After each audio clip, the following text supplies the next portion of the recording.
So this part of the lecture dedicated to podcast marketing and audience growth.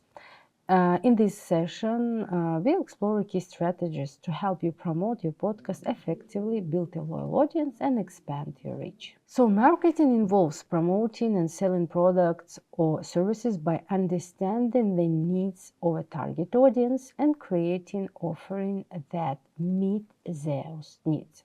It also includes communicating effectively through various channels to attract, engage, and retain customers. Podcast marketing is essential for growing your audience and ensuring your content reach the right listeners. Even a great podcast can go unnoticed without proper promotion. By building awareness and increasing visibility, marketing helps expand your listener base. This can be achieved through social media, collaborations with other podcasts, paid advertisements, or organic word of mouth, all of which amplify your podcast's reach. So, audience research. Identify your listeners' demographics, age, gender, location, and psychographics, interests, values to tailor content to their preferences. Use analytics tools, Spotify, Apple Podcasts, Google Analytics to track listener behaviors or engagement. Defining your niche. Focus on specific niche to ensure your content resonates with the right audience, from hobbyists to industry professionals. So develop a unique podcast name, logo, and artwork that reflect your theme and personality. Consistent branding across platforms builds recognition and trust.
So, social media, of course, it plays a crucial role in growing your podcast audience.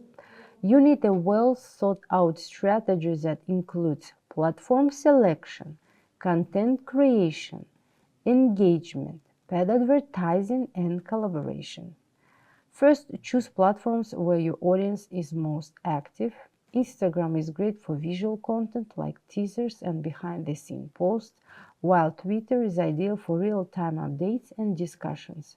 TikTok works for short, engaging videos, and LinkedIn is better suited for professional or industry-related podcasts. Tailor your content to each platform to boost visibility. Engagement is key to building loyalty. Respond to comments, direct messages, and join discussions with your audience. Encourage interaction through polls, Q&A sessions, and by asking for feedback on recent episodes, fostering a community and encouraging shares. Imagine it's the year 2004. This is Phil. Phil's looking to release a book and set up a blog. He's sure that it'd be successful, but he's only worried about one thing. he doesn't know how to ensure that his book reaches the right target audience who could enjoy his book. During that period of time, however, there were only a few forms of advertisement available, like print ads, billboards, radio, direct mail, direct sales, and the television. All of these options were pretty expensive. Their effectiveness couldn't be accurately determined, and they didn't let him advertise his content to the appropriate audience. Phil's book would never find the audience it deserved. Now, let's have a look at the same scenario in the present day. Alongside traditional forms of advertising, Phil would have access to digital marketing, a form of marketing that's a lot more lucrative, inexpensive, and configurable. Marketing that would enable marketers to advertise their audience digitally using channels like search engines, websites, social media platforms, emails, etc. Among these types, social media marketing caught Phil's eye. Social media marketing would give Phil the opportunity to take advantage of social media platforms to advertise his content to a highly targeted audience. It would help more people learn about his book, increase the interaction with his audience. It's relatively inexpensive, unless he goes into advertising, and will help him get marketplace insights that might help in understanding his audience preferences better. Phil started by taking up a certification to learn about social media marketing. Since he was already familiar with the concept of social media marketing, his next step was to learn about the different types of content he could post on social media. Some of the most common forms of content that Phil could post would be images, text posts, polls, and videos. But over time, Phil began to notice that not a lot of people were being exposed to his content. Phil needed to advertise his content. For that, he would need to use the advertising options provided by the social media platforms like Facebook, Instagram, YouTube, LinkedIn, and Twitter. Most advertising platforms offer users with a number of different options, like image ads. These ads involve the use of single or multiple images that are attractive and have the optimal amount of text. They also have a call to action that encourages user interaction. Phil could use images from his book, advertise websites that sell his book, and more. Then there are text and post ads. These ads could advertise posts or excerpts from Phil's blog or his book, further garnering interest from an interesting audience. He could also use video ads. Phil could use video ads that feature favorable reviews and customer testimonials to advertise his books. Phil could also use lead ads, through which he could collect information from users who are interested in a weekly newsletter or regular updates from his blog. But that wasn't the only thing Phil could do with social media platforms. He could create a brand for himself and drive audience interest to it. Engage with them, create an identity, engage with content, finding content that works for him. Social media platforms also allowed him the opportunity to target audiences based on demographics like their age, location, gender, and much more. And in time, Phil began to see an increase in the number of viewers coming to his social media page and, by extension, his blog. He also saw an increase in the number of people who bought his book, greatly increasing his audience. Here are some things he learned. 1. To set goals that were quantitative, smart, and follow a constant deadline. 2. To understand his audience by engaging and connecting with them. 3. To set up a social media calendar to plan competitions, polls, surveys, videos, and more. 4. Using tools like BuzzSumo, IFTTT, Buffer, and more for lead generation, creating email lists, setting buyer personas, and more. 5. To perform visual storytelling with the help of images and videos. But how did Phil get so good at social media marketing? Before we find the answer to that question, let's have a look at a quiz. What can you do with social media marketing? A. Create a brand for yourself. B. Engage with an audience. C. Target users based on demographics. D. All of the above. Choose the right answer and have a chance to win an Amazon voucher. Now, back to our question. How did Phil get so good at social media marketing?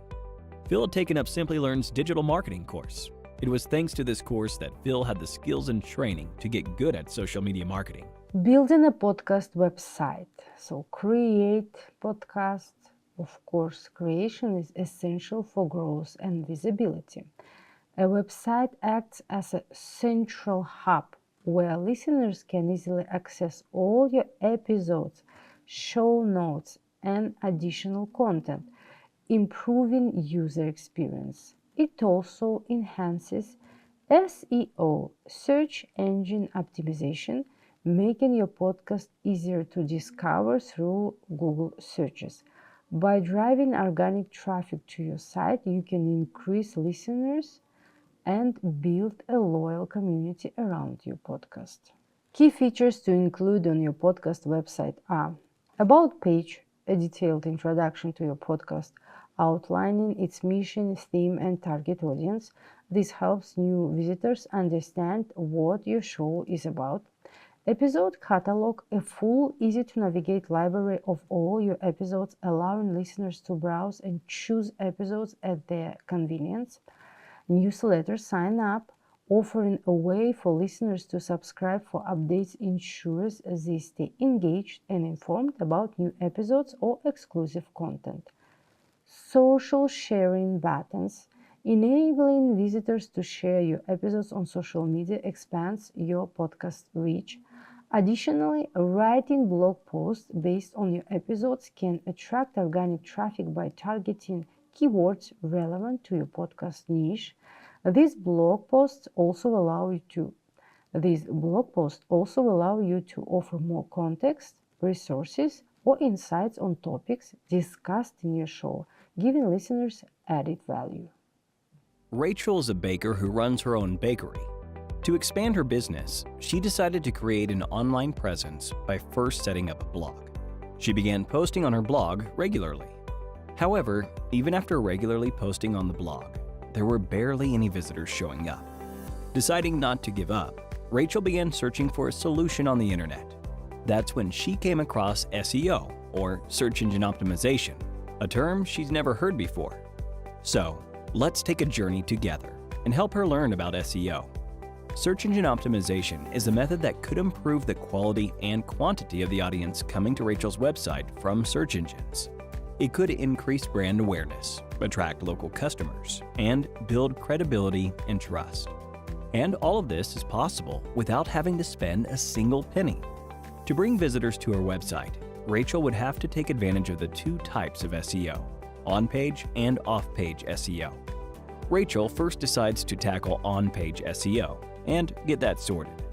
On-page SEO involved Rachel optimizing her website, both in terms of content and the technical aspects, including the HTML source code, schema, meta tags, and more. She started off by using tools like Google AdWords, Ahrefs, and SEMrush to identify popular search terms associated with the recipes she planned to publish on her blog. She began to look for search terms related to the broader area of baking, cooking, and related topics. Once she found these search terms, she began to incorporate them into her recipes. She started off by providing an introduction to the recipe. With this, she could provide an engaging beginning to her story, like how the dish reminded her of her childhood, and enabled her to naturally include the search terms into the blog. She also included these keywords in the actual recipe as well. Additionally, she added pictures, videos, time lapses, and more to increase credibility and engagement for her content, and subsequently persuading search engines to show her content to more people. After this, she moved to the website meta content that search engines display when her blog appears in search results. She optimized the meta tags, alt tags, header tags, and more. This completed the on-page aspect of SEO. Thanks to this, she saw a significant increase in the number of visitors coming to her page. Having done all she could on her webpage, she now decides to explore what could be done off-page to improve her page's visibility on search engines. Off-page SEO involved Rachel doing things outside her site page to help increase its search engine rankings. Making optimizations outside the site would improve the site's popularity, relevance, trustworthiness, and authority. This is possible with the help of reputable websites vouching for your content with backlinks, social media marketing, guest blogging, linked, unlinked brand mentions, influencer marketing, and much more. Rachel also understood that for her content to reach people, she would have to promote it on social media platforms like Facebook, Twitter, and Instagram, as well as niche platforms like Quora, Reddit, and Medium. These could help her achieve greater reach for her website by sending stronger social signals to search engines, leading to the page being shown as highly relevant for related searches and audiences. And even after understanding and implementing all of this, Rachel had just scratched the surface of what was possible with SEO. Before we find out what she did next, let's have a look at a quiz. Which of the following is the most effective way to improve off-page SEO? 1. Creating plenty of web pages of a content. 2. Getting backlinks from relevant and authoritative sites. 3. Acquiring backlinks through link buying. 4. None of the above. Let us know your answer in the comments section below for a chance to win an Amazon voucher. Now, let's go back to Rachel. Rachel decided to take up Simplilearn's digital marketing certification. With classes covering just about everything she needed to know about SEO, it was only a matter of time before Rachel began to implement her learnings on her website and see a massive uptick in the number of viewers coming to her website. In time, she could even earn money off the site by setting up an online shop. And with that, we've covered an introduction to the concepts of SEO and the possibilities it can open for you, either as a marketer or a business owner. Collaboration and guest appearances. Guest appearances are an effective strategy for expanding your podcast reach. By appearing as a guest on other podcasts or inviting popular guests to your show, you tap into their established audience. This cross-promotion allows new listeners to discover your content while building credibility through association with well-known figures in your niche.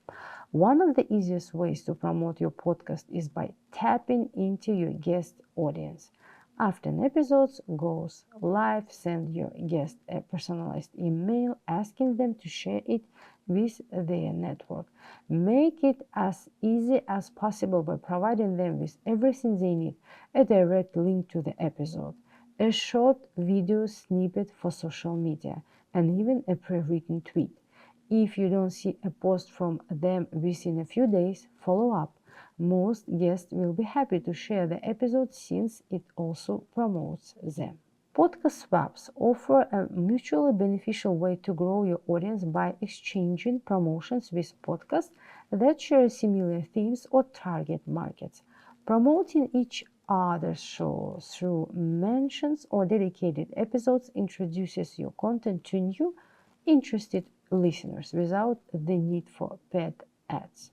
Collaboration with bloggers or YouTubers are another great avenue to expand your reach. Partnering with creators from different platforms introduces your podcast to a broader audience who may not be regular podcast listeners, but follow the blogger or YouTuber's content. This multi-platform exposure can significantly boost your podcast visibility. Email marketing. Building an email list is a key strategy to foster a direct connection with your listeners, with your potential listeners. You can collect email addresses through multiple touchpoints, such as embedded sign-up forms on your website, promoting the list on social media, or inviting listeners during episodes to join. A great way to encourage sign-ups is by offering a free resource such as exclusive bonus episodes, a guide, or behind-the-scenes content. This not only adds value for your listeners, but also encourages more people to share their contact information. Once you have a growing list, developing a strong newsletter strategy helps maintain regular engagement. Sending out newsletters with consistent updates on new episodes, podcast news, exclusive offers, and special behind-the-scenes insights creates a sense of community around your show. You can also use the newsletter to promote upcoming guests, events, or special promotions, making it a multifaceted tool to deepen listener loyalty and promote your content directly to your most engaged followers. Podcast advertising platforms. Through specialized platforms like Overcast, Pocket Cast, or Podbean ads can be an effective way to reach podcast listeners directly. These platforms allow you to target your ads based on listener preferences, helping your show appear in front of people who are more likely to be interested in your content. Paid social media ads. Running targeted ads on your platform like Facebook, Instagram, or YouTube is a powerful method for increasing your podcast reach. By using advanced targeting features such as demographics, interests, and behaviors, you can connect with new listeners who are more likely to engage with your podcast. Video ads, teasers, or snippets from your episodes are particularly effective in capturing attention. Coming to Google Ads. This allows you to promote your podcast to others searching for content related to your niche. By bidding on relevant keywords, your podcast can appear in search results, giving you the opportunity to reach people actively seeking information or entertainment in your podcast category. This can lead to increased traffic and more subscribers. Social media advertising isn't just a buzzword anymore. It's an amazing driver of leads and sales. Facebook, Twitter, and other social networks are filled with hundreds of millions of active consumers.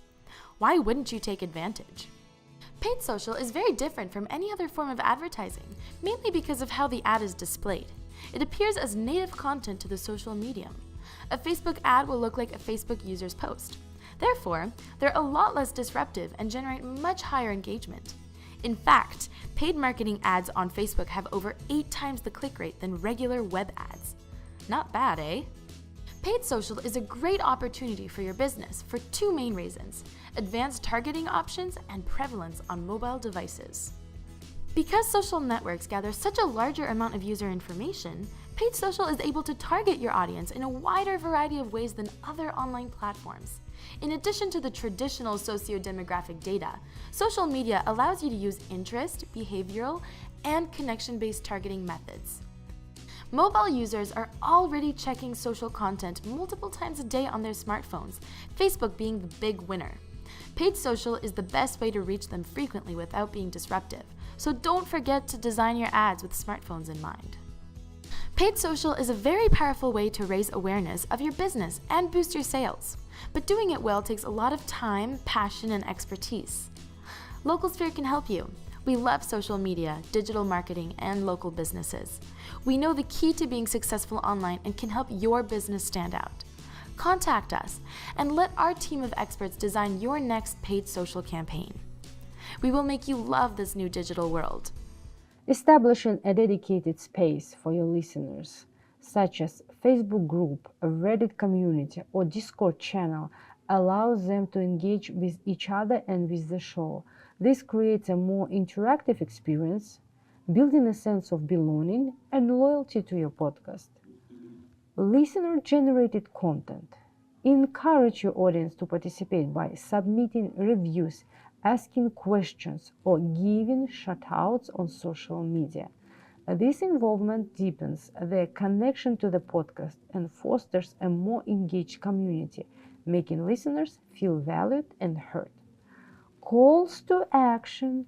Regularly ask listeners to take action by subscribing, leaving reviews, or sharing episodes with friends.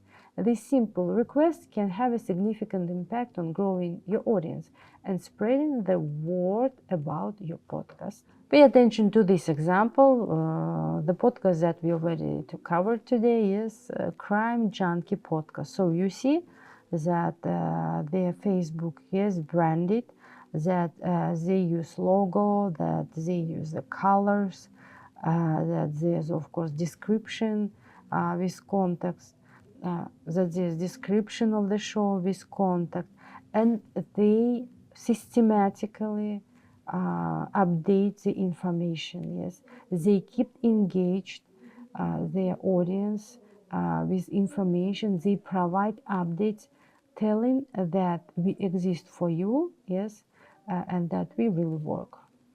That wraps up our lecture on podcast marketing and audience growth. We've covered the importance of understanding your target audience, developing a strong brand identity, and leveraging various marketing strategies to promote your podcast. So hopefully this information will help you to foster your product. Thanks for your attention and see you in the next lecture.